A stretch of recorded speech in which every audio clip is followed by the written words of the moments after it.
வணக்கம் சார். வணக்கம். தமிழக பாஜகவினோட கேண்டிடேட் லிஸ்ட் வந்து ரிலீஸ் ஆகிருக்கு சார். நிறைய பேர் எதிர்பார்த்த ஒரு விஷயம் வந்து அண்ணாமலை எந்த தொகுதியில் போட்டி போடுவாருன்னு. அவர் ஏப்ரல் ஃபுல்ன்ற மாதிரி நான் போட்டியே போடல அப்படின்ற மாதிரி சொல்லிட்டாரு. தலைமையிலேருந்து அவருக்கு வாய்ப்பு வழங்கப்படல, இல்லை அவராக வந்து விரும்பி போட்டி போடலன்னு சொல்லிட்டாரு சார். அதுக்கு முன்னாடி பாஜக வந்து ஆமா அண்ணாமலைக்கு முன் அண்ணாமலைக்கு பின் அப்படின்னு பார்க்கணும். தமிழக பாஜகவை பொறுத்த வரைக்கும் அந்த 4.5% ஓட்டு அப்படிங்கிறது அவங்கள்ட்ட சாலிடாக வச்சுருப்பாங்க. அது எந்த கட்சி பாஜக ஆட்சிக்கு வந்தாலும் சரி வராட்டியும் சரி அவங்க 4.5% ஓட்டு சாலிடாக அவங்களுக்கு விழுந்துட்டே இருக்கும். அப்படி இருந்த கட்சி தான் பாஜக. தமிழ்நாட்டில் தாமரை மலர்ந்தே தீரும் அப்படின்னு தமிழிசை சவுந்தரராஜன்லாம் பேசியிருந்தா கூட கட்சியில் பெருசாக வெளியிருந்த ஆட்கள் உள்ளே வராமல் இருந்தாங்க.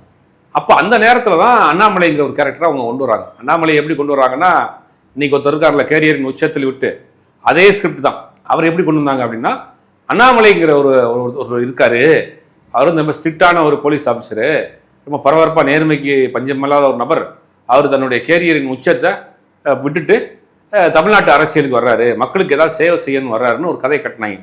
யாரான்னு பார்க்குறப்போ ஒரு கேரக்டர் வர்றாரு, பார்த்தீங்கன்னா ஐபிஎஸ் வேலையை பெங்களூரில் இருக்கிற கர்நாடகாவில் வேலையை விட்டுட்டு இயற்கை விவசாயம் பண்ணுறாரு. அப்புறம் இந்த பசுமை வீடனில் ஒரு வீடியோலாம் ஆர்டிக்கெல்லாம் போடுவாங்க, தோலில் ஆட்டுக்குட்டி வச்ச மாதிரிலாம்.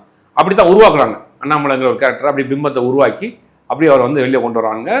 ரஜினிகாந்த் கட்சி ஆரம்பிக்க போகிறாரு. அந்த கட்சிக்கு அண்ணாமலை தான் வந்து சிஎம் கேண்டிடேட்டு.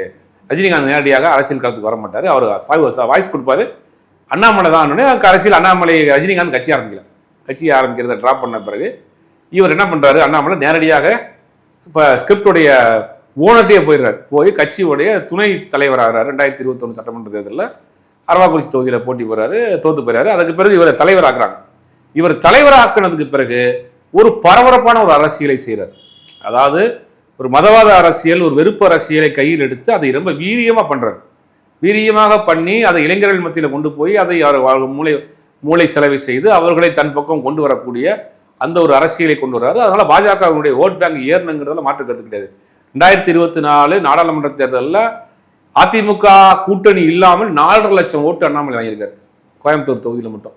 அப்போ ஒரு பெரிய வளர்ச்சியை கொடுக்குறாரு. தினந்தோறும் பத்திரிகையாளர் சந்திப்பு, பரபரப்பான அரசியல் அப்படின்னு பண்ணிட்டே இருக்கிறப்ப ஆல்ரெடி பாரம்பரியமாக இருக்கக்கூடிய அந்த 4.5% ஓட்டையும் 4.5% ரெப்ரஸன்டேட்டிவ் இருப்பாங்கல்ல பாஜக, அவங்களை பூரா காலி பண்ணுறாரு. எஸ் வி சேகர், வானதி சீனிவாசன் போன்ற காயத்ரி ரகுராம், கௌதமி எல்லாத்தையும் காலி பண்ணுறாங்க. எல்லாருமே இவர் மேல் கூட சொல்லிட்டு தான் போனாங்க. அப்போ ஒட்டுமொத்தமாக பாஜகவின் முகமாக அப்படியே மாறுறாரு. அதாவது பிராமின் லாபியாக இருந்த பாஜக நான் பிராமின் லாபியாக மாறுது. அதுக்கு பல பேரை காலி பண்ணிட்டார். அவர் காலி பண்ணது அவங்க பல பேர் குற்றச்சாட்டு வச்சாங்க. அந்த லாபி ஒன்று இவரை நேரம் பார்த்துட்டே இருந்தாங்க, எப்போ இவரை காலி பண்ணலாம் அப்படின்னு. இவர் தனக்கான ஒரு ஐடி போட்டுட்டாரு, வார் ரூம் போட்டுக்கிட்டாரு, தன்னை ப்ரமோட் பண்ணிக்கிட்டாரு. தமிழ்நாட்டு பாஜகனா அண்ணாமலை தவிர்த்து யாரும் இல்லைங்கிற மாதிரி தன்னை ப்ரமோட் பண்ணிக்கிறார், வளர்ந்துப்பார். இந்த ஆர்எஸ்எஸ் சித்தாந்தத்திலிருந்து வரக்கூடிய ஆர்எஸ்எஸ் சித்தாந்தத்திலிருந்து ஊறி ஒரு ஐடியாலஜியை கொண்டு வரவங்க என்ன பண்ணாங்க, தனி மனிதனை முன்னிறுத்த மாட்டாங்க. ஆர்எஸ்எஸ் பாஜக வந்து தனி மனிதனாக ஒரு சிங்கிள் ஃபேஸ் வேல்யூ உள்ள ஒரு பார்ட்டியாக மாற்ற மாட்டாங்க. அது சிக்கலாக வரும். எனக்கு தெரிஞ்சு ஆர்எஸ்எஸ் பாஜகவில் மோடி அவர்களை மட்டும்தான் இத்தனை வருஷமா அவங்க வந்து சிங்கிள் ஃபேஸ் முகமாக வச்சிருக்காங்க, சிங்கிள் ஃபேஸ் ஒரு செலிபிரிட்டியாக வச்சிருக்காங்க. ரெடி ஒன்றும் வைக்க மாட்டாங்க. அப்போ அண்ணாமலை ஒரு சிங்கிள் ஃபேஸாக வர்றதை அவங்க விரும்பலை, அதுவும் விரும்பலை. இன்னும் அவருக்கு எதிராக இருக்கக்கூடிய அந்த லாபியும் அவங்க தெளிவாக பண்ணிட்டு இருக்காங்க. அதுக்கு தான் 2024 நாடாளுமன்ற தேர்தலில் ஒரு ரிப்போர்ட் கொடுக்குறாரு பாஜகவுக்கு. நம்ம தமிழ்நாட்டில் வளர்ந்து தான் தனியாக நிற்கலாம், 10 சீட் வரலான்னு ஒரு ரிப்போர்ட்டை கொடுக்குறாரு. அது ஒரு தொகுதியிலோட ஜெயிக்க முடியல. அப்பயே தலைமைக்கு வந்து ஒரு தப்பான ரிப்போர்ட்டாக போச்சு, ஒரு தப்பாக தன்னை ப்ரமோட் பண்ணிக்கிறாருன்றதுனால அது வந்து ஒரு இதாகுது. அப்போ என்ன ஒரு காரணம் அப்படின்னா, ரிப்போர்ட் ஏன் கொடுக்குறாருன்னா, எடப்பாடி பழனிசாமியை தனிமைப்படுத்தணும், எடப்பாடி பழனிசாமி பாஜக கூட்டணியில வந்து கழட்டி விடணுங்கிறதுல அவர் குறியா இருக்காரு அண்ணாமலைக்கு எடப்பாடி பழனிசாமிக்கு ஒரு முட்டல் மோதல் போகுது. என்ன மோதல்னா, 2 பேரும் அதே கொங்கு சமூகத்தை சேர்ந்தவங்க, ஒரே பகுதியை சேர்ந்தவங்க. அந்த கம்யூனிட்டியில் யார் வந்து சிங்கிள் ஃபேஸ் மெஜாரிட்டியாக இருக்கணும், யார் அந்த கம்யூனிட்டியினுடைய ஒரு முகமாக இருக்கணும்னு பார்க்குறாங்க. அப்போ அண்ணாமலை நான் தான் அப்படிங்கிறாரு, ஒரு பக்கம் எடப்பாடி நான் தான் முயற்சி பண்ணுறாரு. எடப்பாடியை பொறுத்த வரைக்கும் நான் சிஎம்மாக இருந்தவன், தமிழ்நாட்டோட எதிர்கட்சியாக இருந்தவன், அந்த சமூகத்தின் நான் தான் அடையாளம்னு அவர் அடையாளப்படுத்துறாரு. இவர் ஒரு யங்ஸ்டராக வளர்ந்து வர்றாருங்கும் போது அவங்க 2 பேருக்குள்ள முட்டல் மோதல் ஏற்படுது. இவர் ரிப்போர்ட் அனுப்புறாரு, தனியாக நிற்கிறாங்க, தோத்து போகிறாங்க. அது ஒரு பெரிய பிளவா போகுது. பாஜகவுக்கு ஒரு சின்ன ஒரு தர்ம சங்கடம் வருது, நம்ம சேர்ந்து இருந்தால் ஜெயிச்சிருக்கலாமோ, ஏன் இப்படி ஒரு வேலையை பண்ணாருங்கும் போது அப்போ தலைமை வந்து வேற ஆளாக மாற்றுறாங்க. நயினார் நாகேந்திரனை போடுறாங்க. நயினார் நாகேந்திரனை போட்டாங்கிறதுக்கு பின்னாடி ஒரு காரணம் இருக்கு. திருப்பி 2026 சட்டமன்ற தேர்தலில் சேர்ந்து பயணம் பண்ணலாங்கிறப்ப 6 மாதத்துக்கு முன்னாடியே கூட்டணியை உறுதிப்படுத்துறாங்க. அதிமுக பாஜக கூட்டணியை உறுதிப்படுத்துறாங்க. அமித்ஷா டெல்லியிலேருந்து வந்துட்டாரு, அன்றைக்கி வந்து இறங்கியிருக்காரு. காலையில் குருமூர்த்தியை பார்க்குறாரு, மதியானம் ஹோட்டலில் வந்து அமித்ஷாவும் எடப்பாடி ஒன்னா சேர்ந்து கூட்டணி உறுதி செய்ய போறாங்க. எப்ப 6 மாசத்துக்கு முன்னாடி. அப்ப மதியானம் வரைக்கும் எடப்பாடி பழனிசாமி அடம் பிடிக்கிறார். அண்ணாமலையை நீங்க கட்சி தலைமை பதவியில நீக்கினா தான் நான் வருவேங்கிறார். ஒரே கண்டிஷன், நீங்க என்ன கேட்டாலும் செய்யறேன். அண்ணாமலை நான் வர்றப்ப பாஜக மாநிலத்துக்கு அண்ணாமலை இருக்கக்கூடாது. அப்ப என்ன பண்றாங்க, அவர் வழி இல்லாம பாஜகவினுடைய அரசியல் வரலாற்றிலேயே ஒருவரை நீக்கிட்டு இன்னொருத்தர் ரீப்ளேஸ் பண்ணி ஒரே நாள்ல காலையில நீக்கிட்டு மதியானம் ஒருத்தர் போறாங்க. அண்ணாமலை நீக்கிட்டு அன்னைக்கு மதியானமே நயனானந்தனை போறாங்க. அப்ப இந்த வேலையை செய்தார். அப்படிங்கும்போது அண்ணாமலைக்கு ஒரு பெரிய ஒரு வருத்தத்தை கொடுக்குது. இந்த கூட்டணியை அவர் ஏத்துக்கல, அதிமுக பாஜக கூட்டணியை அவர் ஏத்துக்கல. இதுக்கிடையில அண்ணாமலை என்ன பண்றாரு, தனக்கான ஆதரவாளர்கள் வட்டத்தை பெருக்கிட்டார். பாஜகக்குள்ள ஒரு தனக்கான ஒரு பெரிய ஒரு லாபியை உருவாக்கிட்டார், கூட்டத்தை உருவாக்கிட்டார். பல பேருக்கு நிர்வாகிகளை போட்டிருக்கிறாங்க.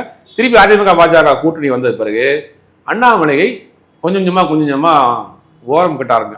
ஆல்ரெடி அந்த ஒரு பிராமின் லாபி ஒன்று ஒரு கார்னர், இந்த பக்கம் எடப்பாடி பழனிசாமி, லோக்கல் இருக்கக்கூடிய வானதி சீனிவாசன் எல்லாம் சேர்ந்து என்ன பண்றாங்கன்னா அண்ணாமலையே ரவுண்ட் கட்டுறாங்க. எப்பயும் பாஜகவில் ஒரு தலைமைக்கு ஒருத்தர் வந்துட்டாரு அப்படின்னா அவரை விட்டுட்டு ரீப்ளேஸ் பண்றாங்கன்னா அவருக்கு ஏதாவது ஒரு போஸ்டிங் கொடுப்பாங்க. கவர்னரோ உள்ள எம்பியோ மத்திய அமைச்சரோ ஏதாவது ஒரு போஸ்டிங் கொடுப்பாங்க. இல்லை கட்சியிலேயாவது ஒரு அகில இந்திய ஒரு இளைஞர் அணி அமைப்பாளர் ஏதாவது போஸ்டிங் கொடுப்பாங்க. ஆனால் 2 வருஷம் ஆச்சு அண்ணாமலை பதவியை விட்டு இறக்கி. 2 வருஷம் அண்ணாமலைக்கு எந்த விதமான பதவியும் கொடுக்கல. அண்ணாமலை மீது ஏகப்பட்ட ஊழல் குற்றச்சாட்டுகள் கட்சியில் இருக்கிறவங்களும் வைக்கிறாங்க. 2000 கோடி ரூபாய்க்கு மேலே ஊழல் பண்ணிட்டாரு அப்படின்னு கட்சியில் இருக்கிறவங்க வைக்கிறாங்க. இந்த மாதிரி சூழ்நிலை போறப்ப தான் தேர்தல் வருது. அண்ணாமலையினுடைய ஆதரவாளர்கள் கொஞ்சம் வலுவா இருக்கிறாங்க, அவங்க வேலை செய்ய மாட்டாங்க அப்படிங்கிறது அண்ணாமலையை நிற்க வைக்கிறது, காம்ப்ரமைஸ் பண்ணி வைக்கிறது வேலையெல்லாம் பார்க்குறாங்க. அண்ணாமலை ஒத்துக்கவே மாட்டேங்கிறார். பிரதமர் வர்றதே போய் கலந்துக்கல. பிரதமர் கோயம்புத்தூர் வர்றாரு, கோயம்புத்தூர்ல அன்னைக்கு அண்ணாமலை இருக்கிறாரு, இவர் போகல. அப்புறம் சென்னையில் ஒரு இடத்துல செயற்குழு நடக்குது, அதுக்கும் போகல. இப்படி தொடர்ந்து அவாய்ட் பண்ணிட்டு இருக்காரு. பாஜக என்ன நினைக்குது அப்படின்னா, அண்ணாமலையை வெளியே விட்டோம்னா அண்ணாமலை ஆதரவாளர்கள் வேலை செய்ய மாட்டாங்க அப்படின்னு ஒரு முயற்சி பண்றாங்க. அதே நேரத்தில் அண்ணாமலை ஸ்ட்ராங் ஆயிரக்கூடாதுன்னு நினைக்கிறாங்க. இந்த நேரத்தில் தான் அந்த வேட்பாளர் பட்டியல் வருது. இந்த வேட்பாளர் பட்டியலில் அண்ணாமலை பெயர் இல்லைங்கிறது ஒரு அதிர்ச்சியா இருந்தா கூட அண்ணாமலையின் ஆதரவாளர் இருக்கக்கூடிய ஒருத்தர் பேர் கூட இல்லை. அஸ்வத்தாமனா இருக்கட்டும், அமர் பிரசாத் ரெட்டியா இருக்கட்டும், எஸ்.சி. சூர்யாவா இருக்கட்டும், அப்புறம் கோயம்புத்தூர்ல இருக்கக்கூடிய அந்த முருகானந்தம் இருக்கட்டும், அந்த லிஸ்ட் மொத்தமே தூக்கிட்டாங்க. அண்ணாமலையினுடைய ஆதரவாளர் இருக்கக்கூடிய அத்தனை பேருடைய கார்த்தியாயனி வேலூரில் இருக்க எல்லாரையுமே தூக்கிட்டாங்க. அண்ணாமலைக்கும் வாய்ப்பு கொடுக்கல. இது அண்ணாமலை ஆதரவாளர்களுக்கு மிகப்பெரிய ஒரு ஷாக். இதுக்கிடையில இந்த 2 வருஷமா அண்ணாமலை சைலண்டா இருக்கப்ப அண்ணாமலையினுடைய ஆதரவாளராக உள்ள போனவங்க பல பேர் வெளியே வேற கட்சிக்கு போயிட்டாங்க. குறிப்பா டிவி கேட்க போயிட்டாங்க. இப்ப இங்க ஒரு யூத் ஒரு ஃபோர்ஸ் அரசியல் பண்ணக்கூடிய ஒரு ஆள் தேடி போனாங்க அண்ணாமலை அங்க சைலண்ட் ஆக்கப்பட்ட பிறகு அது அப்படியே நிறைய பேர் பாஜக அண்ணாமலை ஆதரவாளராக இருந்தவங்க டிவிக்கே போயிட்டாங்க. சில பேர் அதிமுக போயிட்டாங்க, வேற கட்சிக்கு பிரிஞ்சு போயிட்டாங்க. இப்ப அண்ணாமலையை முடக்கி வைக்கக்கூடிய வேலையை செய்யறாங்க. அண்ணாமலைக்கு இந்த முறை வாய்ப்பு மறுக்கப்பட்டிருக்குது என்பது குறிப்பாக கொங்கு பகுதியில் அதிமுக பாஜக கூட்டணிக்கு மிகப்பெரிய ஒரு பின்னடைவை தரும். அந்த பகுதியில் அதை தாண்டி ஒட்டுமொத்த தமிழ்நாட்டிலையும் அவர்களுக்கான ஒரு பின்னடைவு ஏற்படும்.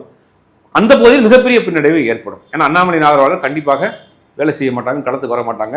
அவருக்கு சீட் இல்லைன்னு, ஆதரவாளருக்கு சீட் இல்லைன்னு சொன்னதுக்கு பிறகுமே சமூக வலைத்தளங்களில் பார்க்குறோம், கடுமையாக அண்ணாமலை ஆதரவாளர்கள் பாஜக அதிமுக கூட்டணியை விமர்சனம் பண்ண ஆரம்பிச்சிட்டாங்க.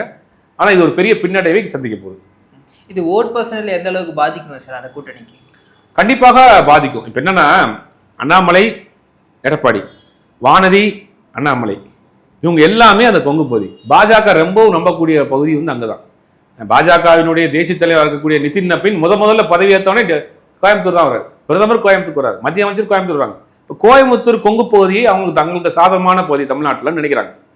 அந்த பகுதியிலேயே ஒரு இளைஞர் அதே கொங்கு பகுதியில கவுண்டர் சமூகத்தை சேர்ந்த ஒரு இளைஞரை அங்க ஓரம் கட்டுறாங்க, ஃபோர்ஸா இருந்தவத்தால மட்டும் ஓரம் கட்டுறாங்க, ஒதுக்கி வைக்கிறாங்கன்ற போது அந்த பகுதியில் இருக்கக்கூடிய இளைஞர்கள் வாக்கு ஒரு பெரிய பின்னடைவை தரும் அப்படிங்கிறதுல மாற்று கருத்து கிடையாது. இந்த கூட்டணிக்கு ஒரு பெரிய பின்னடைவு தான். அடுத்தடுத்த நிகழ்ச்சியில் தொடர்ந்து பேசுகிறேன். ரொம்ப நன்றி சார்.